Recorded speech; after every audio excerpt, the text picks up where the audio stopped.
Hello, everyone. Welcome to the NFL Week 14 episode of the Bacon Bets podcast. The road to 272 bets marches on. And credit to me, if nothing else, I'm a man of integrity, and I have come on this show several times this season and complained about bad luck.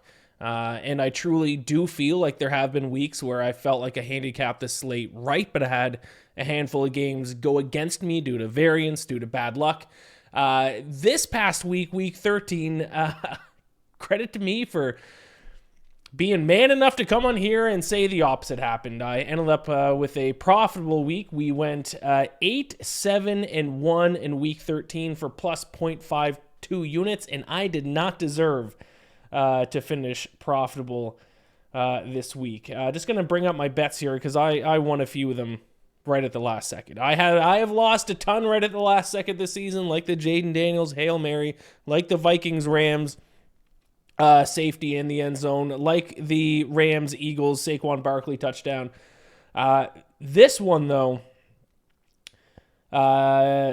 Monday Night Football, I have never won a bet like that before in my life. I've never been on a roller coaster for a bet in a single game in my life. I was on Broncos minus 5.5. If you listen to last week's episode, the Broncos were up 2 scores, really just, or maybe it was 1 score, but they were covering regardless. About 5-6 minutes left in the game. Just needed the Brown to stop the Browns.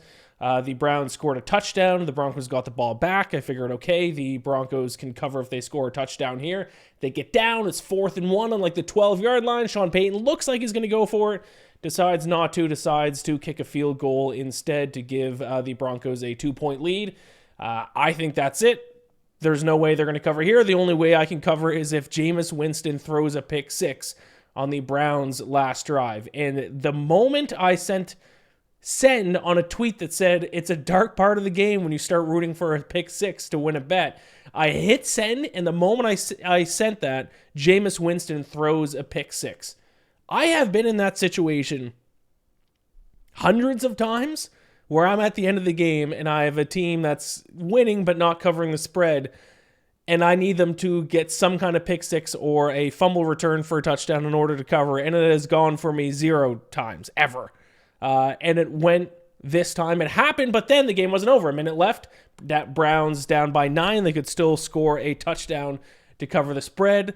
They're driving. There's a defensive pass interference call. The Browns get the ball on the 1-yard line. I think it's actually the 2-yard line. And I said, oh, here we go.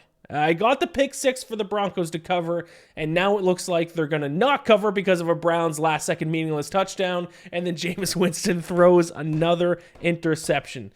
Gambler taketh, gambler giveth, gambler taketh, gambler giveth again.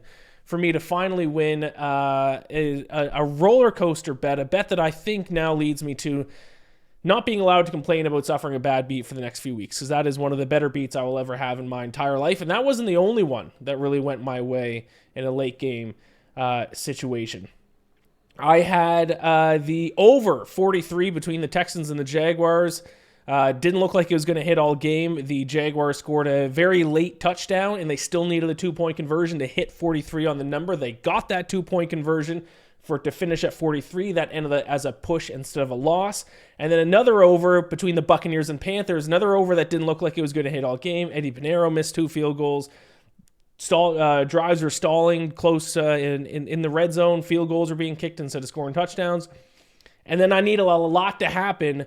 I needed a Panthers touchdown, and then I needed the Buccaneers to get the ball back, get in field goal range, kick a field goal, and then it to go into overtime and someone score. And that's exactly what happened to hit the over 46.5 between the Buccaneers and the Panthers. Now, with that being said, losing the Cardinals, that was a little painful. The Cardinals were winning the entire game. I had Cardinals money line. I should have just taken them spread. It would have won. But still, I am fair. I have come on this podcast and complained several times this season about having a week where I just felt like the luck was against me. Well, this week the luck was on my side. I don't actually feel like in hindsight I handicapped these games very well, but I ended up walking away with a profit. Thanksgiving games, I did not handicap well. Giants did not go my favor. I overthought the Dolphins one. I big-brained it. It really was just as easy as bet against the Dolphins in cold weather. And then what am I doing laying 13 points on the Kansas City Chiefs on Black Friday? So I didn't have my best handicapping weekend, but in terms of my side and total bets, I think player props, I'm almost positive I finished down.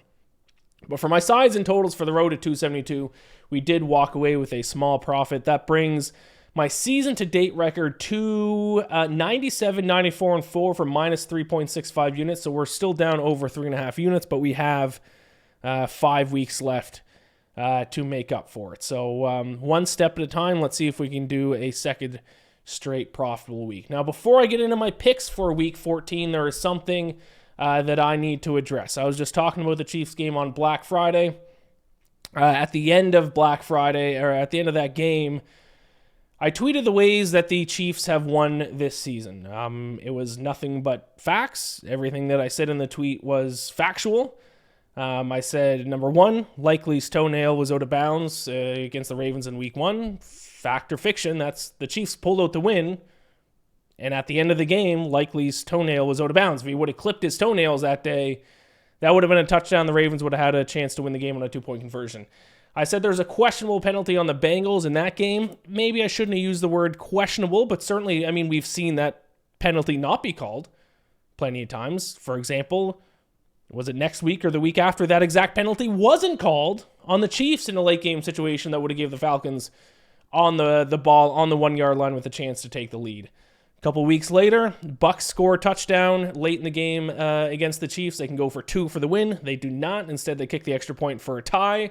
The Chiefs then, of course, win a coin toss in overtime because I think the Chiefs have won, 11 million straight coin tosses in overtime. The Buccaneers don't get the ball back. The Chiefs win the game. The Chiefs then block a field goal against the Broncos. I put in the tweet, that is a fact. Now, everyone has told me that they game planned a certain way to block that field goal. Do you think that teams don't game plan to block a field goal? Everyone in my mentions who are saying that they make it sound like teams are just like, when they try to block a field goal, they're just like, hey guys, just do whatever, try your best. No, every field goal block attempt in the history of the NFL, they're trying to target a player or they're trying to attack a weakness of the team's opposing offensive line. The Chiefs aren't some genius team for blocking a field goal. Every single field goal attempt is trying to be blocked by the other team. And then, of course, they made a field goal in the last second against the Panthers to beat the worst team in the NFL. And then, like they usually do, they find a new way to win every single week. This week, the Raiders botched a snap. So I don't know what genius coach the Chiefs have. They drew up the Raiders botched the snap play, but they pulled it off and found yet another way to win a game. So all I did, with no extra commentary to it, I just said ways Chiefs have pulled out wins this year. I then listed those 7 ways that they have won games late in the game, and my mentions exploded. By Chiefs fans overall, by Nick Wright from FS1, who quote tweeted me and said, the Chiefs continue to make otherwise smart people so dumb. And then he just added more context to things that I said. So he didn't disagree with anything that I said except for the DPI, which, okay, that might be a point taken. But other than that, he just agreed with everything that I said and just added more context. So once again, I did not say anything wrong, but I have had now Chiefs fans in my mentions in my DMs for 4 straight days. This is Monday night. I'm still getting Twitter notifications from Chiefs fans calling me an idiot, even though all I did was factually state things that happened late in Chiefs games that went their way. Now, if you've been listening to the road to 272 so far this season, you know that I have been flirting with calling the Kansas City Chiefs the F word. The F word being frauds. Because I've been an expert at pointing out frauds in the NFL since I've been in this industry. In 2020, I rightfully called the Steelers frauds, and they are 10-0 or 11-0. Even bet on them to lose to a bad Washington team. I think that might have been on Thanksgiving. 2020, rightfully called the Steelers frauds, one and done in the playoffs. 2021, I rightfully called the Titans frauds, one of the worst 1 seeds in the history of the NFL, one and done in the playoffs. The 2022 Vikings, I called them the biggest frauds in the NFL. One and done in the playoffs. And in 2023, when they were 10-1, I called the Philadelphia Eagles the biggest frauds in the NFL. The Eagles then went on to implode down the stretch of the season, and you guessed it, one and done in the playoffs. I have mentioned talking about the Chiefs and calling them frauds and pointing them as my fraudulent team for the 2024 NFL season. I've held back on doing that because they are the Kansas City Chiefs, because it is Patrick Mahomes, because they have the last 2 Super Bowls. But I'm here to tell you, I have seen enough. And this goes out to all the Chiefs fans out there. This goes out to Nincompoop Nick. The Kansas City Chiefs are the biggest frauds in the NFL. And if your argument back is to point to the last 2 Super Bowls, I don't care about the last 2 Super Bowls. This is about the 2024 NFL season, and there is no team in the National Football League that are as big of frauds as the Kansas City Chiefs. Let's really quickly dive into some numbers. Let's use our brains and dig a little bit further past just their 11-1 record. Net yards per play, the Kansas City Chiefs, 19th in the NFL. That is worse than the Tennessee Titans. EPA per play, 9th. Opponent EPA per play, 15th. Red zone offense, 24th. Red zone defense, 10th. Average scoring margin, 11th in the NFL at plus 4.5. They have been historically lucky. There is a stat that went out. It is the point differential for every team in the history of the NFL that has started 11-1. The Chiefs' average point differential of plus 54 is last by 20 points. Now, I'm not saying the Chiefs deserve to be 4-8, like you said, Nicholas. I'm not saying they should have lost all of those games that I listed where coin flip plays went in their way, but they should have lost a few of them. This is not an 11-1 team. This is the worst team in the Mahomes era. This is the luckiest team in the Mahomes era. They have gotten away with poor coaching decisions. They've gotten away with bad play on defense. And quite frankly, they've gotten away from Mahomes being an average quarterback at best in the NFL this season. And I'm sitting here to tell you, and I guarantee it, that they will be a one-and-done team in the playoffs this season. I don't care if they're the number 1 seed or the number 2 seed, or maybe they will fall even all the way down to the number 3 seed. They will lose their first playoff game this season, and that is something I can guarantee you, and they're going to lose it in devastating fashion, and I will stand here correct. Once again, for the 5th straight season, I will correctly predict the most fraudulent team in the NFL this year. It is the Kansas City Chiefs. Now, you can go ahead and tweet at me and tell me I'm wrong, tell me I'm an idiot. I mean, I went through, the people tweeting at me insults, and without fail, every single time that I would click on a profile, it would be someone with a Chiefs cover photo, a Chiefs profile picture, something about the Chiefs in their Twitter bio. It's weird how every single person who disagreed with my take, which once again, I stated nothing but facts. Every single person who disagreed with my take was such a big Chiefs fan that they have to put it somewhere in their Twitter profile. Every single other person agreed with me because what I'm saying is facts. They're objective facts. The Chiefs have had things go their way more often than any other team in NFL history, actually. I think I saw that they have set the record for the most consecutive wins in one-score games in NFL history. And you're going to sit there and tell me when they need a field goal to beat the Panthers and a botch snap to beat the Raiders that this is a good team and they're going to win the Super Bowl again this year, that people are afraid of this team. Don't piss on my leg and tell me it's raining. This team stinks this season. I don't care about the past 2 Super Bowls. This team in 2024 stinks. They needed a last-second field goal to beat the Panthers. They needed a botched snap to beat the Raiders. What are we talking about here? This is the most obvious thing in the world, and you're replying to me like I'm crazy. Like what I'm seeing on the screen isn't happening. And not only that, if this was happening to any other team, not named the Kansas City Chiefs, you guys would be calling them frauds. There's not a chance that if this was happening to the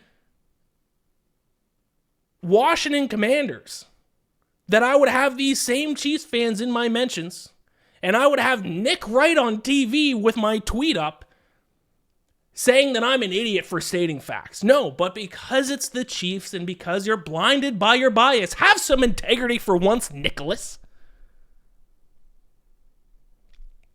Because it's the Chiefs, I'm an idiot. They're the best team in the world. They deserve to be 11-1. They're going to figure it out and win the Super Bowl. No, they aren't. It will be a one-and-done performance by the Chiefs in the playoffs, I guarantee it. I know a fraud when I see one, and I've seen enough. I should have called it earlier in the season. I gave them the benefit of the doubt. After seeing how they played against the Panthers and the Raiders, it's over. And I can't wait for that to happen.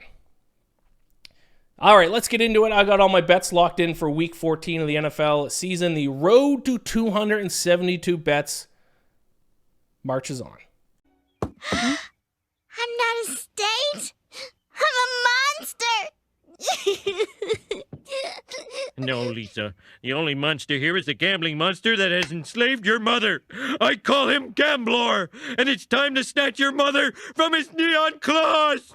All right, let's get into it. Let's hope my handicapping is a little bit better this week, and we don't need to rely on some late-game heroics for me to have a profitable week. We will start with Thursday night football, and by the way, I'm on a lot of favorites this week, laying a lot of points in Week 14, which makes me very, very nervous. But we're going to start with Thursday night football. The Lions and the Packers, a very pivotal game, obviously, in the NFC North. You don't need to hear that from me. You already know that. I'm going to take the Lions minus 3.5, minus 102, because the Lions, by virtually every metric you want to look at, are the far superior football team on both sides of the football. Offensively, they rank 4th in the NFL in EPA per play and 1st in success rate. The Packers rank 8th and 15th in those two respective stats. Defensively, the Lions' defense has really become one of the best units in the NFL. I expected some kind of regression because of the amount of injuries they've had to suffer, but Terry and Arnold came back this past week, which was huge for them. They now rank 3rd in opponent EPA per play, 7th in opponent success rate. The Packers rank 9th and 27th in those two areas. And I have a question, actually, and I'm hand up. I actually don't know the answer for this, and I should. But the Packers, when you look at their success rate numbers, are not good. And I don't really know what that looks like. So offensively, 8th in EPA, 15th in success rate. Defensively, what did I say the word defensively? 9th in opponent EPA, but then 27th in opponent success rate. So they're not really good. Their average success rate offensively, terrible success rate defensively. Now I know what success rate is. Success rate is the percentage of play, the percentage of plays that are deemed successful. And it's something like first down, you get 50% of yards needed. Second down, you get 70% of yards needed. And third down, you get 100% of yards needed. But what exactly does that look like on the field? Now, the Chiefs are a team that's very good on success rate offensively because they're very good on third down. So that makes sense because they get the 100% of yards needed on third down quite often. So it makes sense that their success rate is high. But the Packers are kind of average both offensively and defensively on third down. So I don't really know. I guess I'd have to dive into it a little bit deeper. Are they really bad defensively on first down or something? I don't know what it is. Success rate defensively, they're horrific. The Lions are very good. These are both teams that don't have a ton of holes. It's like the Lions, though, in my opinion, are just a better version of what the Packers are. They run the ball a little bit better. Jared Goff's a little bit more efficient. They're a little bit better defensively. They're now on their home field. This line actually opened, I think, at 5 or 4.5. It has since been bet down to -3, so now I'm going to go against it and go the opposite way. And I don't like betting against the Lions. I've done it a lot this season. I was on the Bears on Thanksgiving, and it was a horrific first half to watch. I thought it was going to be the worst bet I've placed all season. The Bears did come back and cover. But betting against the Lions is tough because they can just beat you so many different ways. So I'm going to lay the 3.5 points of the Lions on Thursday Night Football. -102. Okay, Sunday's games, the Dolphins and the Jets. I'm back on the Dolphins. I mean, this is a common theme. There's teams I'm just going to bet on almost every single week. And this time it's the Dolphins. Now, I was stupid for betting on the Dolphins in the snow. I thought that was just a simple way to look at it. I thought there was obviously The bet couldn't be that easy to just take the other team when the Dolphins play in cold weather. It turns out it is. They're now back in Miami, and they are taking on a Jets team who are still almost a touchdown underdog. I still don't think the market has adjusted for how bad this Jets team is. They're horrific. I mean, I've talked about it every week. Their defense went from a top 5 unit to a bottom 5 unit ever since they fired Robert Saleh in week 5. Their offense hasn't been good. Breece Hall has had a regression of a season, so they don't even have a run game to lean on like they have the past couple of years. I don't see how they can keep pace with the Dolphins offense, which when they don't play in the cold are very good because they are still both top 5 in EPA and success rate since Tua has come back to the lineup. I have faith in them a lot more at home now. That is, a lesson learned moving forward. And the Dolphins are still technically alive in the playoff race. They can't lose another game, and they kind of need some implosion now from the Broncos. But this is kind of a winner officially go home game for the Dolphins. I will lay the 6.5 points with Miami against a Jets team I have no interest in betting on in any form or fashion moving forward. Browns Steelers over 43. What a game, the Browns here on Monday night. I already talked about it in the intro. But that is the quintessential Jameis Winston game. And I actually saw tonight that he set the record for the most overall yards passed. Like if you combine both the yards he threw and the 171 interception return yards against him.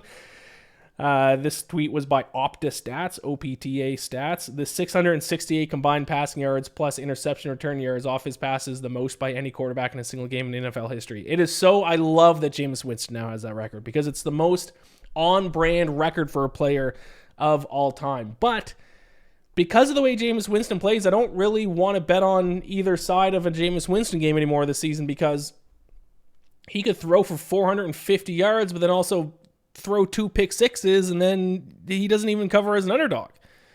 So they're a 6-point underdog as of tonight. I mean, he's obviously good enough, and he had a good performance in the snow against the Steelers already that I kind of want to take the 6 points, but then also, I'm supposed to be a Steelers guy now. They won for me again this past week. And then, maybe Jameis Winston throws another 3 interceptions and then they don't cover. So instead, I'm just going to bet the over. Because at the end of the day, if Jameis Winston has a Jameis Winston game, people are going to score points. I don't know if it's going to be the Browns or the Steelers that are going to score points. The Steelers scoring points off turnovers, but points are going to be scored on one side or the other. I am a little bit surprised here that this total is so low. I actually expect this total to move up throughout the week.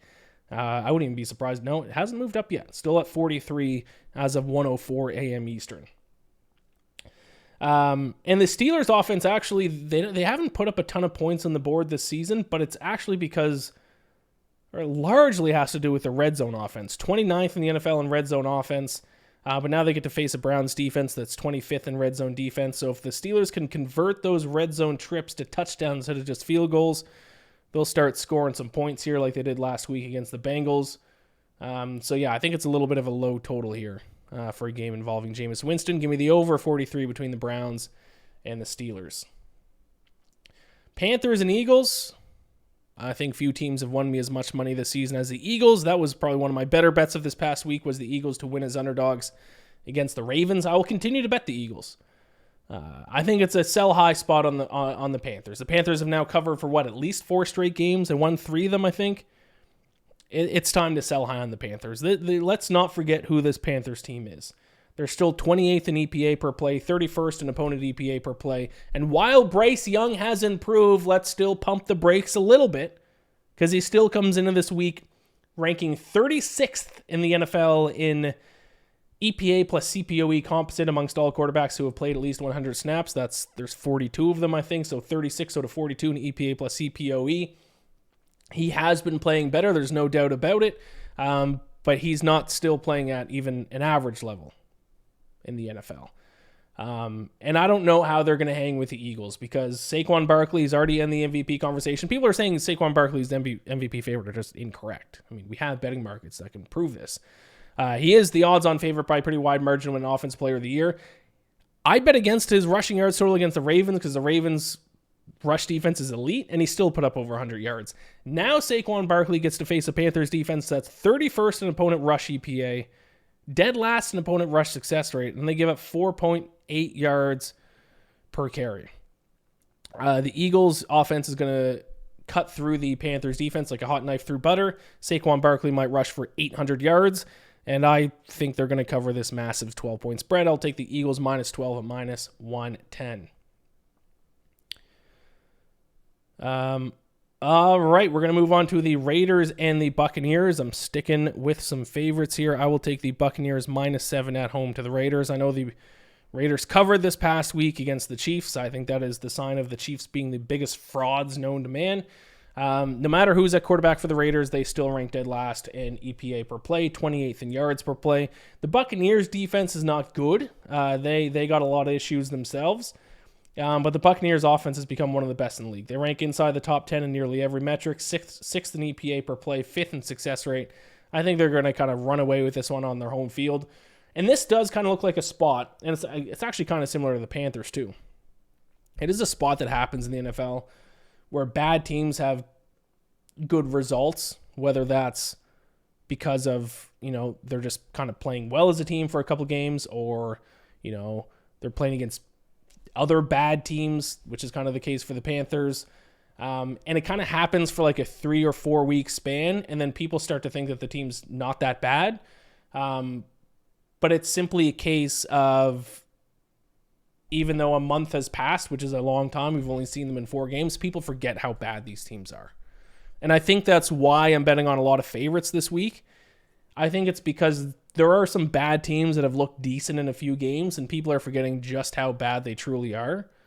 And I think the Raiders is a perfect example of that. I think the Raiders are a bottom 5, bottom 3 team in the NFL, and I think they're going to show it this week because they haven't shown it now for a handful of weeks.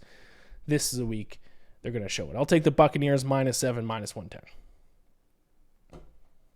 Jaguars, Titans. Do you need me to even talk about this game?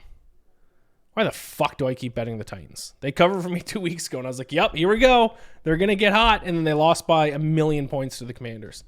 I'll take the Titans minus 3.5. Yeah, I'm going to lay points on the Titans. I can't quit them. I can't quit them, guys. I know they suck. I mean, I can't really say it was bad luck why I lost that bet against the Commanders. Actually, I'd like to see what the yards per play in that game were, because the Commanders are probably going to recover regardless. But the Titans fumbled how many times in their own end? 3 times, I think, in their own end. Yeah, I'm curious what yards per play. Let me see. Now, 6.0 to 4.9 in favor of the Commanders. Yeah, the Commanders are probably going to cover the spread anyways. But I mean, once again, okay, 2 fumbles lost. Lost a turnover battle. Commanders had the ball for 40 minutes. Titans had the ball for 19 minutes and 47 seconds.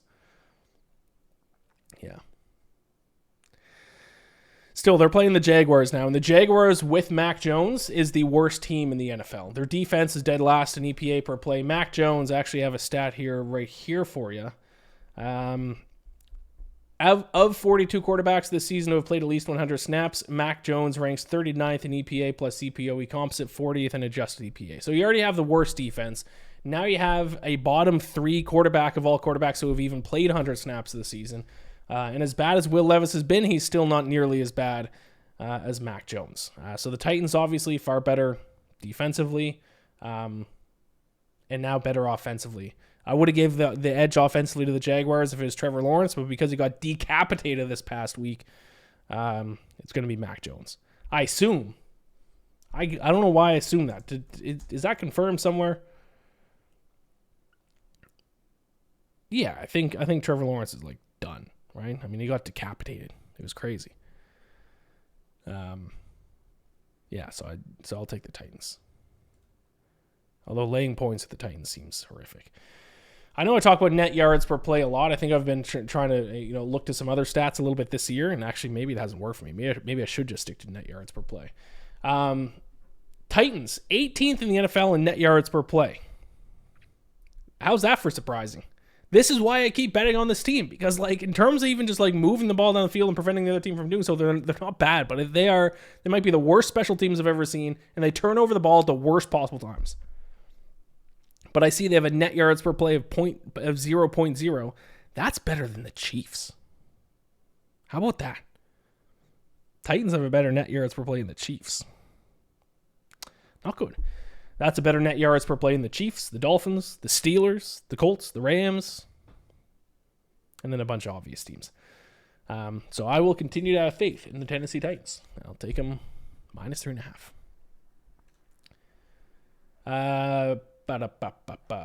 Saints versus Giants. I'm going to go Saints versus Giants. Another over bet here. I'll go over 40. I think this is one game that I think the line has moved a little bit. Over 40. I think it's gone up half a point already since I bet this. At least at DraftKings it has. I bet at BetMGM. It's still at 40 at BetMGM. Regardless, 40.5. I like this. Anyways, the Giants had a decent defense for the most part of the season, but that was largely due to Dexter Lawrence, who's like the best defensive lineman in the NFL right now. It's still at 40 at BetMGM. But Dexter Lawrence now out for the year. The Giants defense now doesn't really have anything to offer anyone. The Giants offense obviously is a huge question mark. I still think Tyrone Tracy can run the ball. I think he can run the ball well against the Saints defense. And the Saints defense, sneakily, not good. Second in the NFL in opponent yards per play. I think it's 6.1 yards per snap they're giving up. And so I don't think the Saints defense is good. And I think Derek Carr does not get the credit that he deserves. Yeah, two defenses in this game, 24th and 31st in opponent yards per play. Derek Carr, 11th in EPA plus CPOE. That's one spot above Mahomes. That's one spot below Brock Purdy. So I'll take the over 40, minus 110 between the Saints and the Giants. I'm not going to take a break. I'm just going to go right through this. But if you are listening to the audio version of this podcast, you're going to listen to an ad right now. If you're watching this on YouTube, there is no ad there. So instead of listening to an ad, why don't you just subscribe to the Bacon Bets podcast on YouTube? All right, let's keep it moving. What do we got here next? The Falcons and the Vikings. Oh, this is a fun one. Oh, that was another, I didn't talk about it in the intro. Another game that I probably handicapped wrong and it went my way was the Chargers against the Falcons. The Falcons, and I'm not saying this as a Falcons fan, I'm saying this as a bettor who was actually on the other side. The Falcons deserve to beat the Chargers. I mean, if you would have told me the Falcons defense would have had 6 sacks and still lost the game, I would have been shocked. But they did because of Kirk Cousins. Not good. I talked to Kirk Cousins in the offseason. I recruited him to Atlanta. He signed with Atlanta. I thought we were going to be Super Bowl contenders, and he has not been good. In like he hasn't thrown a touchdown pass in 3 straight games? Oh, it's a disaster. They can afford one more loss this season in their final 5 games. The Falcons can afford one more loss. Who's it going to be? Is it going to be this weekend? If they lose to the Vikings this weekend, they got to win out. Because the Buccaneers are at most losing one more game. They've already blown the lead technically. I guess it is 6-6, but they have the tiebreaker over the Buccaneers. So the Buccaneers lose one more game, the Falcons can lose one more game. So that makes this game a near win. If they win this game, then they'll have to beat the Raiders, the Panthers, the Giants, and the tough one will be the Commanders. Unfortunately, this is a horrific matchup for the Atlanta Falcons. Kirk Cousins has been terrible under pressure this year. Now he has to play against his former team, who has the 3rd highest pressure rate in the NFL. They're going to pressure Kirk. They're going to make him throw in bad situations. They're going to make him try to force throws. They're going to hurry him up. He's going to throw interceptions. And they can't even lean on the run game like they could against the Chargers because the Vikings have the best run defense in the NFL. First in opponent rush EPA, first in opponent rush success rate, 3rd in opponent yards per carry. So the Falcons can't run the football. That will then lead to them having to throw the ball. Kirk Cousins will try to throw the ball against a team that's going to pressure him, and it's going to force him to make mistakes. Either A, throw an interception, or B, get sacked and fumble. Because he fumbles almost every time he gets sacked. It's crazy. I think he has like 18 fumbles this season. Defensively, the Falcons, Ladd McConkey just like caught for 800 receiving yards against us. Now we have to try to defend Justin Jefferson and Jordan Addison and Jalen Naylor. Oh my God, man. The Vikings are going to throw for 400 yards in this game. 400? That's if the Falcons play well. I'll take that back. The Vikings are going to throw for 800 yards in this game. I don't know if there's another team that's a worse matchup for Atlanta than the Minnesota Vikings right now. Truly. I'll take the Vikings minus 4.5 and minus 110. It's a shit show. It's over in Atlanta. It's over. if we lose the next few games, this is my plan for Kirk Cousins and Michael Penix. If we lose the next 3 games and we're out of the playoffs, start Michael Penix just to see what you have. Next season, you got to give Kirk another chance. You're paying him too much money. You got to give him another chance. You got to hope that maybe the Achilles was slowing him down this season. Maybe it's going to take him a year to get used to the offense. Maybe the Falcons offensive coordinator. Why am I just an absolute brain fart on the just so pissed off I am about the Falcons. I even forget it. The guy from... I can't believe I have to Google this. This is embarrassing. Zach Robinson. Maybe if Zach Robinson needed a year to figure out what the fuck's he's doing on offense, and maybe the Falcons offense will look a lot better next year.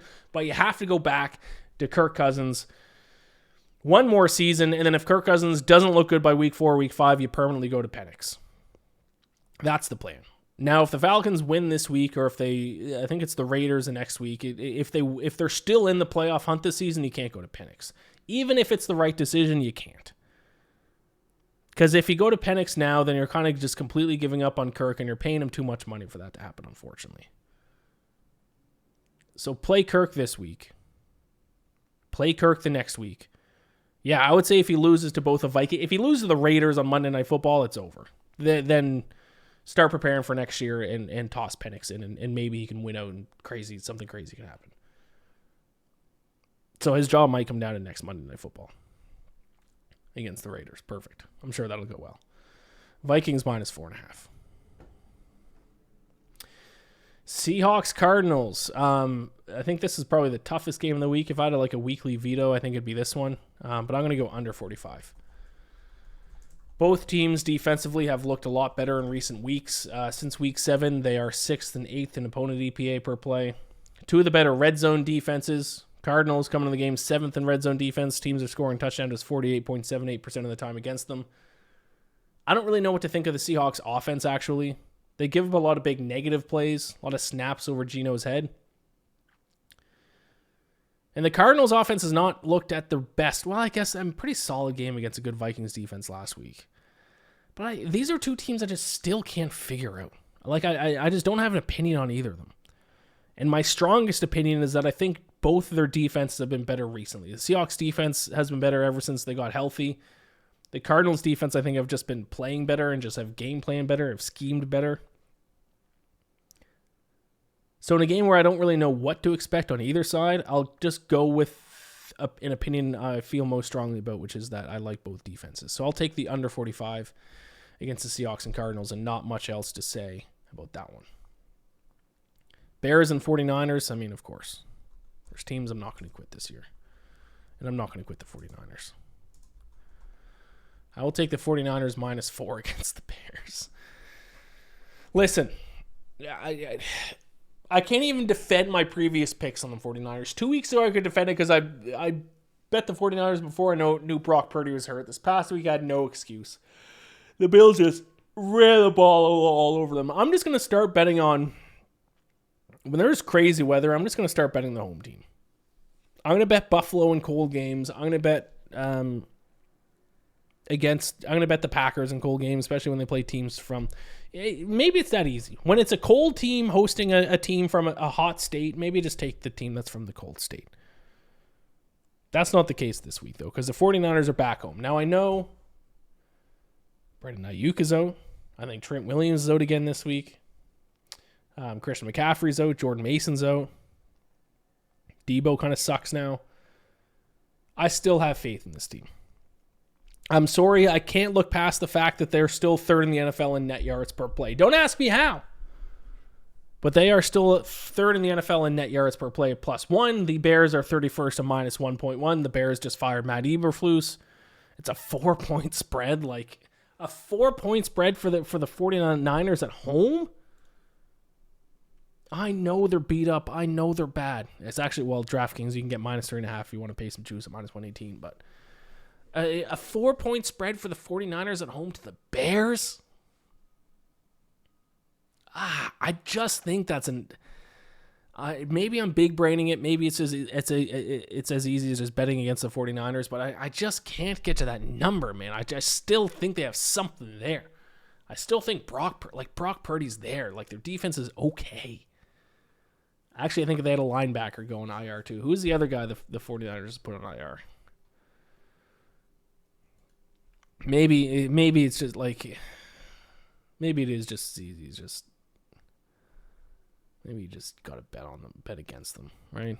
Take the points with the Bears. Kevin Givens, their defensive tackle, done. Oh my God, this injury report is brutal. Kevin Givens out, Jordan Mason out, Chris McCaffrey out, Trent Williams out, Diamador Lenore out, Jordan Elliott out, Nick Bosa out, Aaron Banks out. Ooh. I'll lay the 4 points. The 49ers and the Titans themselves are making me lose my wallet this season. All right, what do we got left here? The Bills and the Rams. I've been screwed by betting unders in Rams games twice this season. The famous Vikings face mask safety, and then the Saquon meaningless touchdown with 2 minutes left. I still think the totals are too high in Rams games, though. So I will take the Bills and Rams under 49.5. I know, I'm going back to the well on a play that has broke my heart twice already. I'll try to do it again.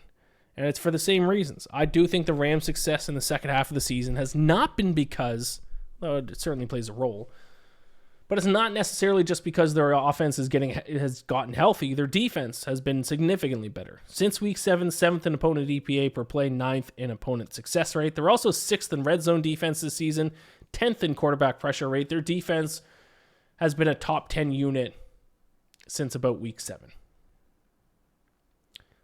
The Bills' defense has also been very good, too. As a lot of people have been talking about Josh Allen, rightfully so, MVP favorite. But they're 5th in opponent EPA per play since week 7. They also rank 8th in red zone defense. So 2 very good red zone defenses, which is huge, turning those offensive drives to field goals instead of touchdowns. Both have been playing very well since week 7. I don't think a game involving those 2 good of defenses should have a total of 49.5. I will take the under. Sunday Night Football. The Chargers against the Chiefs. I will take the Chiefs minus 4.5. Yeah, right. Underdog alert. Underdog alert. The Chiefs are frauds. They're going to lose their second game of the season this weekend. It'll happen on Sunday Night Football. I will take the Los Angeles Chargers plus 172 on the money line. You can keep the points. I don't care about them. Give me the Chargers to win this game outright. I already mentioned in the intro of the show about where the Chiefs rank in some key stats, but let me go over them. 19th in net yards per play. That's worse than the Titans. 9th in EPA per play. 15th in opponent EPA per play. Red zone offense, 24th. Red zone defense, 10th. Average scoring margin, 11th. The Chargers outrank them in all 6 of those stats except for EPA per play. They are 16th. The Chiefs are 9th. But really a big reason why I like the Chargers in this game, and I've talked about this before, but the key to the Chiefs' success this season has actually been their third down offense. By far the best third down offense in the entire NFL. Well, guess who has a really good third down defense? The LA Chargers. Chargers rank 2nd in third down conversion rate. Teams are converting just 33.33% of the time against the Chargers on third down. They're also 2nd in opponent EPA and 5th in opponent success rate on third down. So I think they are a perfect fit stylistically to beat the Chiefs. I know earlier in the season they did not beat the Chiefs, but I think this Chargers team has significantly improved as the season has gone on. I will take them to upset the Chiefs on Sunday Night Football. It is my upset pick of the week. Chargers plus 172. Which leaves me with Sunday Night Football. It's a square bet, I think. I think this is going to be one of those games that I think everyone's going to be on the same side, but give me the Bengals minus 5.5, minus 105. I know the Bengals 0-3 in their last 3 games despite scoring 99 points, which is crazy. But the Cowboys defense, I don't care how bad the Bengals defense is. I don't think the Cowboys offense can score enough points to keep pace. The Cowboys offense now ranks 29th in the NFL in EPA per play, 27th in success rate. I mentioned earlier, of the 42 quarterbacks, there are 42 quarterbacks in the NFL who have played at least 100 snaps this season. Cooper Rush enters this game dead last in EPA plus CPOE composite. 42 quarterbacks have played 100 snaps or more this season. Cooper Rush, 42nd in EPA plus CPOE composite, 38th in adjusted EPA per play. Don't be fooled by the Cowboys winning a couple of games with Cooper Rush at quarterback. He has stunk. I don't think he and the Cowboys offense can keep pace with the Bengals. I think the Bengals will run away with this one. I will take Cincinnati minus 5.5 and minus 105 on Monday Night Football. All right, there you have it. Those are my picks for this week. I'll recap them. I'll give you my 5 best bets and my teaser. I got Lions minus 3.5, minus 102 on Thursday Night Football. Dolphins minus 6.5 to the Jets. Eagles minus 12 to the Panthers. Browns, Steelers over 43. Buccaneers minus 7 against the Raiders. Titans minus 3.5 against the Jaguars. Saints, Giants over 40. Vikings minus 4.5, minus 111 to the Falcons. Seahawks, Cardinals under 45. 49ers minus 4 to the Bears. Bills, Rams under 49.5, minus 113. Chargers plus 172 against the Chiefs. And the Bengals minus 5.5, minus 105 against the Cowboys. That is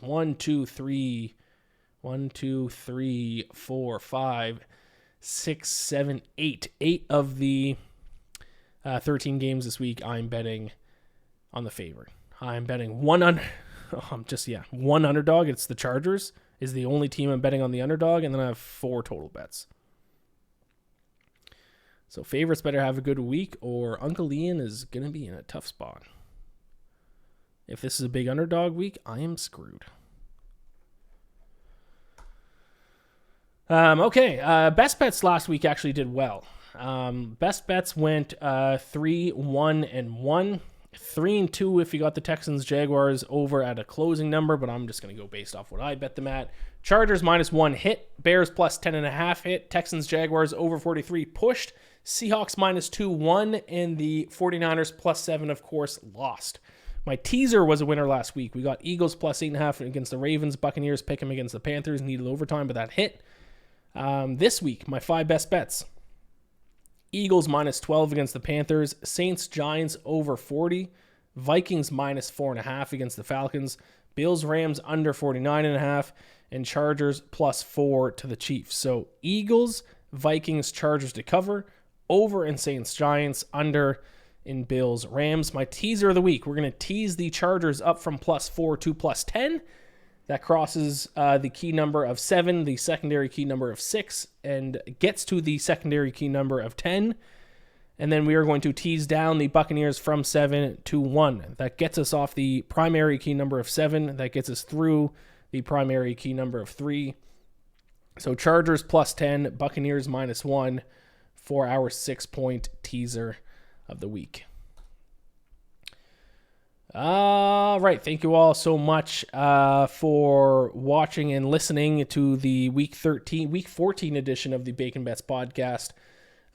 We took a step in the right direction in terms of record this past week. Let's see if we can keep it moving. I hope that momentum can be found in the player prop countdown because that has struggled the past few weeks. But that's for me to talk about Wednesday night / you'll be hearing about it Thursday morning. For now, the road to 272 bets marches on. Gambler or bless.